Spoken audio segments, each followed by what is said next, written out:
Authorities say DNA on gloves found in the search for Nancy Guthrie so far have not yielded any matches.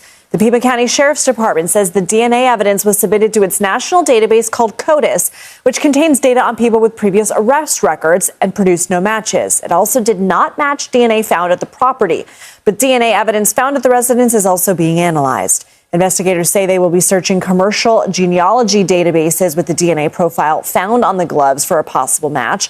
Those databases are separate from CODIS. The 84-year-old mother of Today Show host Savannah Guthrie has been missing 17 days. Search teams are using helicopters equipped with signal scanner devices to try to pick up activity from Guthrie's pacemaker. CBS News reporter Andres Gutierrez joins us now. What does the lack of DNA matches in CODIS mean for the investigation? A masked figure steps onto an elderly woman's porch in the dead of night. Gloved hands reach toward the camera. A gun sits at his waist. He knows he's being watched. By morning, 84-year-old Nancy Guthrie is gone. Blood stains her front porch. Her heart medication sits untouched on the counter. She can't walk more than 50 yards alone. Her daughter is one of America's most famous news anchors. The FBI is offering $100,000 for answers. Identity evidence points to an unknown male. But 3 weeks later, nobody knows where Nancy is or if she's even still alive. Who took her and what did he want? If you're following this case and want justice for Nancy, hit that like button right now and subscribe so you don't miss any updates. This story gets more shocking with every detail. So let's go back to the beginning and find out exactly what happened to Nancy Guthrie. Nancy Guthrie was 84 years old when she disappeared. But she wasn't just another missing person statistic. She was a mother, a grandmother, and someone who meant the world to her family. Born Nancy Long in the mid-1940s, she spent her life building a close-knit family. She married Charles Guthrie, and together they raised 2 daughters, Savannah and Annie. When Charles passed away in 1988, Nancy became a widow. For nearly 40 years, she lived alone but never felt lonely. Her daughters stayed close, calling regularly and visiting often. You might recognize one of Nancy's daughters. Savannah Guthrie is the co-anchor of NBC's Today Show. She's been on morning television since 2011, interviewing presidents and covering major news stories. But to Nancy, Savannah was just her daughter. The same goes for Annie, who married Tommaso Cioni.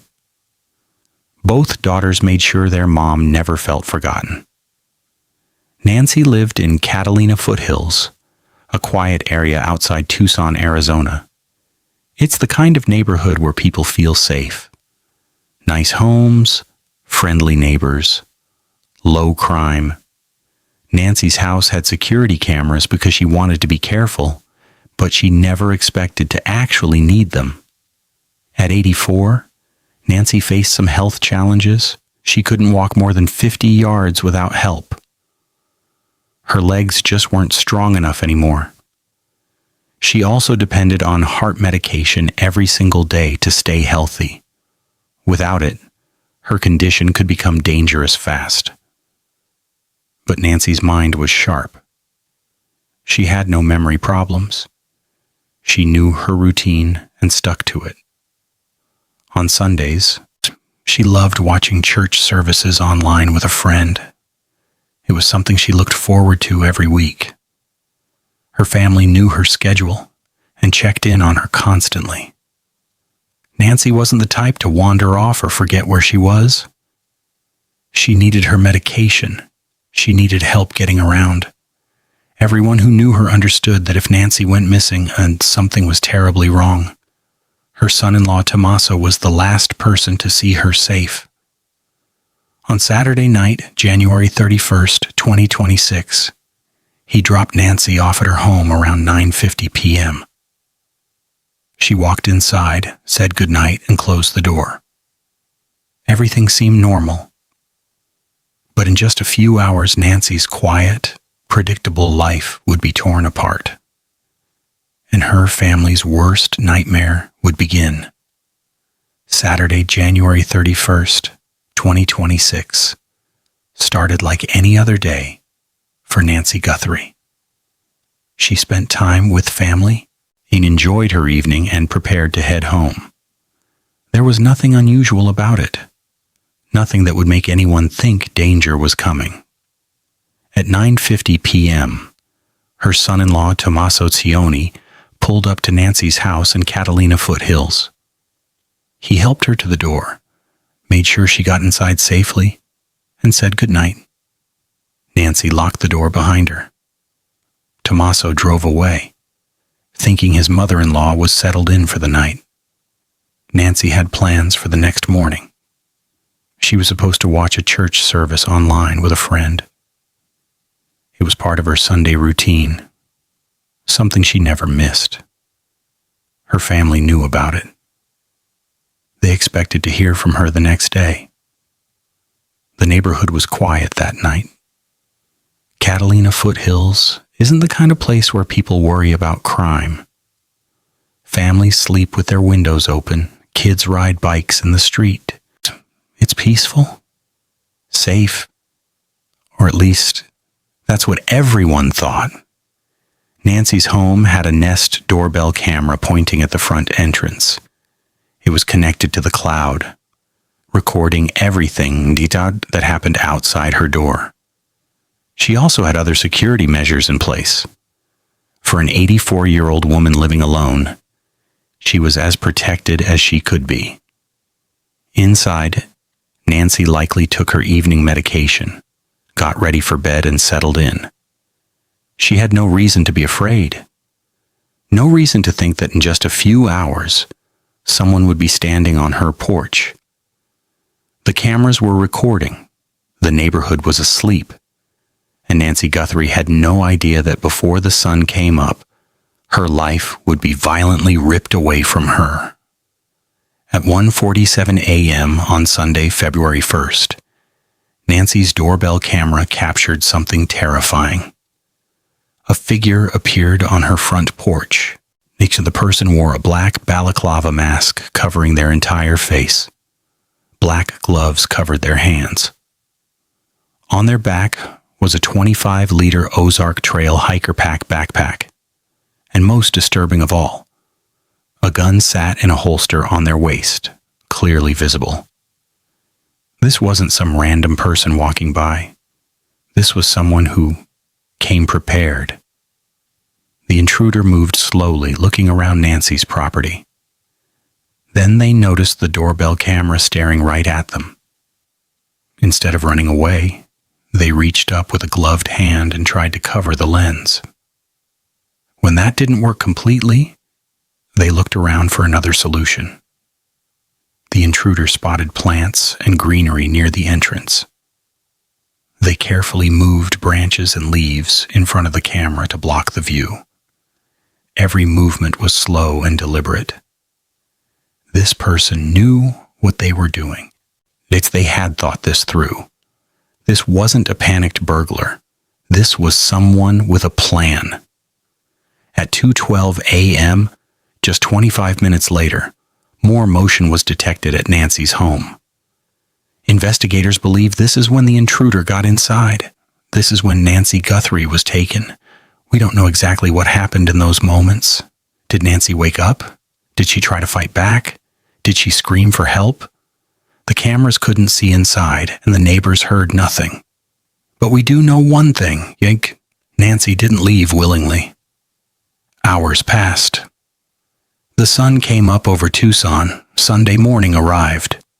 At noon, Nancy was supposed to join her friend online to watch their church service together. But Nancy never logged on. Her friend tried calling. No answer. She tried again. Still nothing. The friend contacted Nancy's family. Whitney, Savannah, and Annie immediately knew something was wrong. Their mother never missed church. She never ignored calls, and she would never just disappear without telling anyone. At 12 p.m., Nancy's family called 911. Pima County Sheriff's deputies rushed to her home. What they found made their blood run cold. The front door was closed but not locked. Nancy's phone was still inside the house. Her purse sat untouched. Most importantly, her heart medication, the pills she needed every single day to survive, were sitting on the counter. Nancy would never leave without them. Then deputies saw the blood. On the porch floor near the entrance were bloodstains. Not a lot, but enough to know someone had been hurt. Forensic tests would later confirm the blood belonged to Nancy Guthrie. The doorbell camera had been disconnected or disabled. But because it was a Nest camera connected to the cloud, the footage from earlier that morning was still saved on remote servers. That's how investigators recovered the video of the masked intruder. Pima County Sheriff Chris Nanos held a press conference and made a chilling announcement. Investigators believe she was taken from her home against her will, possibly in the middle of the night. Taken against her will includes possible kidnapping or abduction. She couldn't walk 50 yards by herself. Nancy's home was immediately sealed off as a crime scene. This was no longer a missing person case. This was an abduction, and the clock was ticking. This case has shocked millions of people across the country. What do you think happened to Nancy? Was this a targeted kidnapping? A burglary that went horribly wrong? Or something else entirely? You need to drop your theories in the comments below. And if you're watching from Tucson or anywhere in Arizona, let us know. Your local knowledge could help solve this case.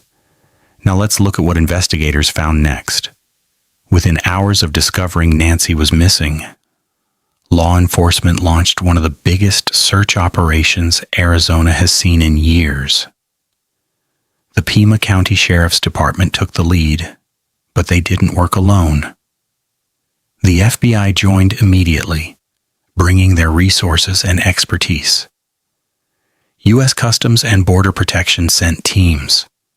K-9 units searched the desert surrounding Nancy's home. Drones flew overhead, scanning the landscape. Helicopters provided aerial support. This was an all-hands-on-deck situation. Everyone knew time was critical. Nancy needed her heart medication. Every hour that passed put her life in more danger. Investigators started processing the crime scene, and what they found was both helpful and frustrating. First, the glove. At Nancy's home, detectives recovered a single glove. It appeared to match the pair worn by the masked intruder in the doorbell video. When forensic teams tested it, they found DNA. The DNA belonged to an unknown male. Investigators immediately ran the DNA profile through CODIS, the FBI's national DNA database that contains profiles of convicted criminals. They were hoping for a match, a name, an address, anything.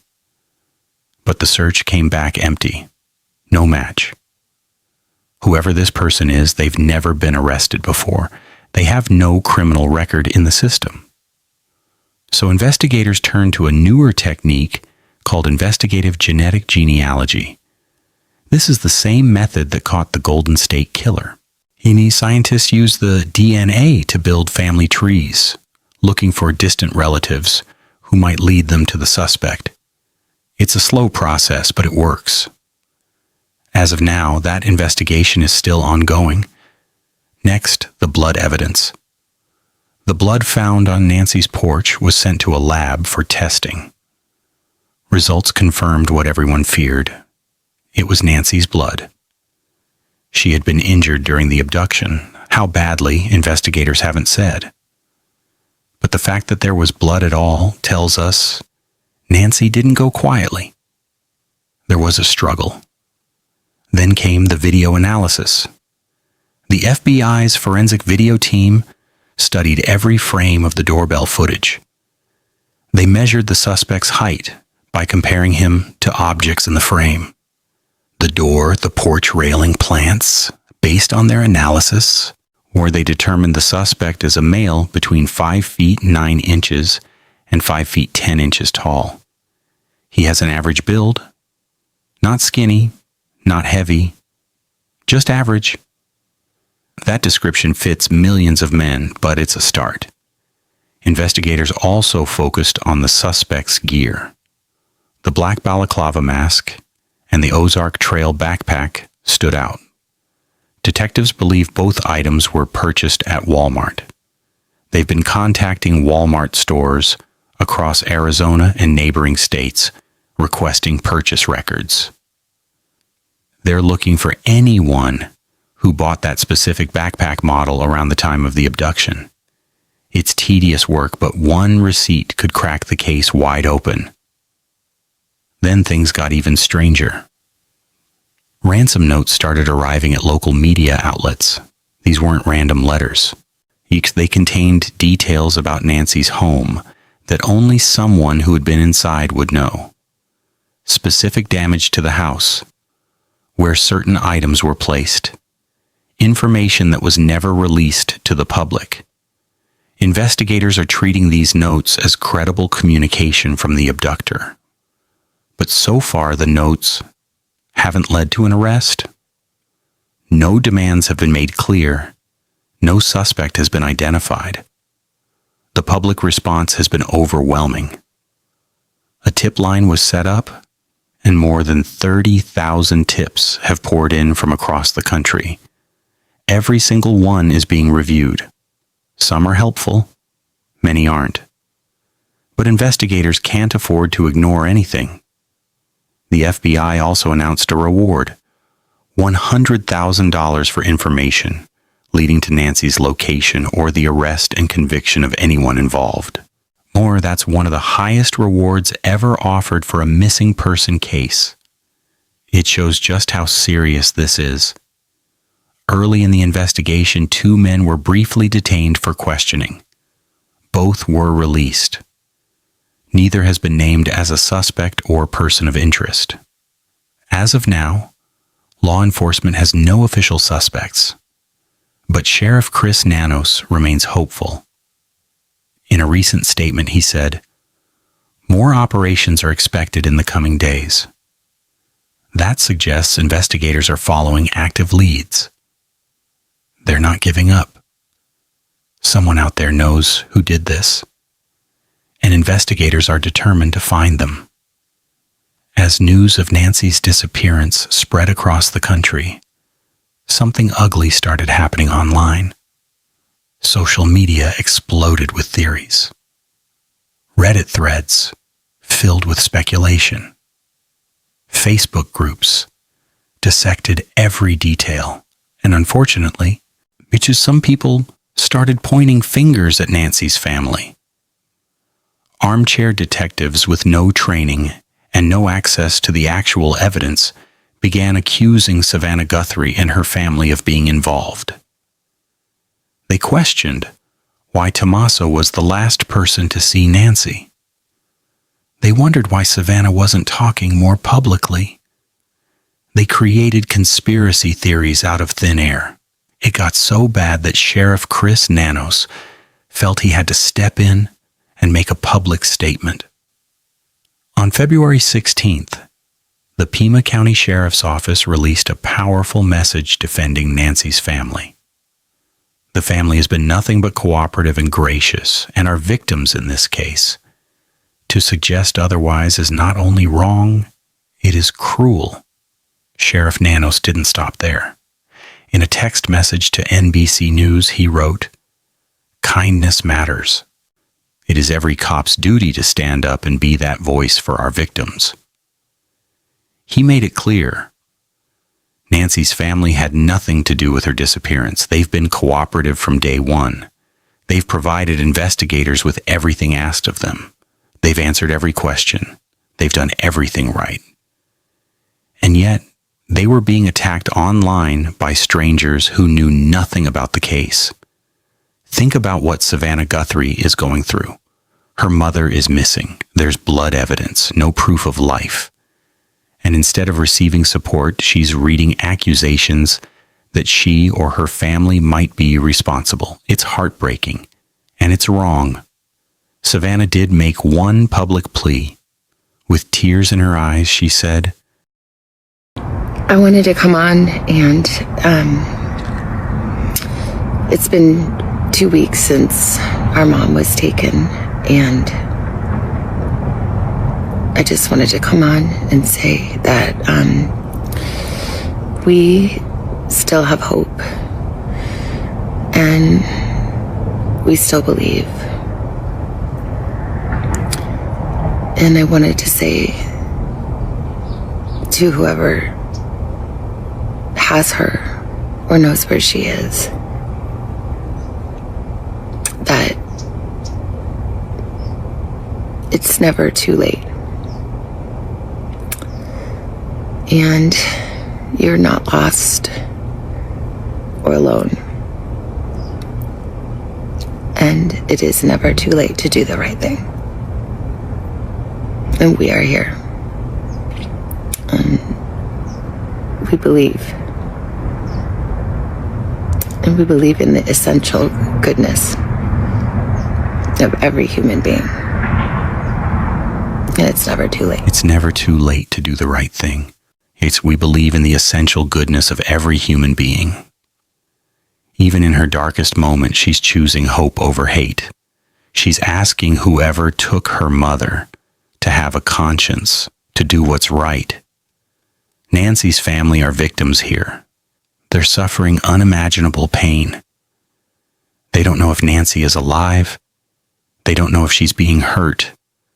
They don't know if they'll ever see her again. The last thing they need is cruelty from people hiding behind keyboards. Sheriff Nanos made it clear. The family is cleared. They are not suspects. They are not persons of interest. They are grieving, terrified victims who deserve compassion, not conspiracy theories. So who is this person? What do we actually know about him?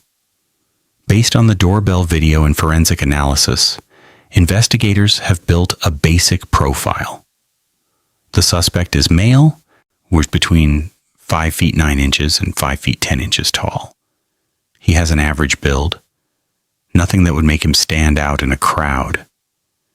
He could be your neighbor, your co-worker, someone you pass at the grocery store without a second glance. But his behavior tells a different story. This wasn't a random act. The suspect came prepared. He wore a mask and gloves to hide his identity. He carried a backpack, likely filled with tools or supplies. He had a gun on his hip. And when he saw the doorbell camera, he didn't panic and run. He calmly tried to disable it. That shows planning, experience, confidence. He knew what he was doing, or at least he thought he did, because he made a mistake. He left behind a glove with his DNA on it. That one piece of evidence could be what brings him down. The ransom notes add another layer to this mystery. Why send them? What does he want? Money? Attention? Something else entirely? The notes prove he's still out there, still watching the case unfold.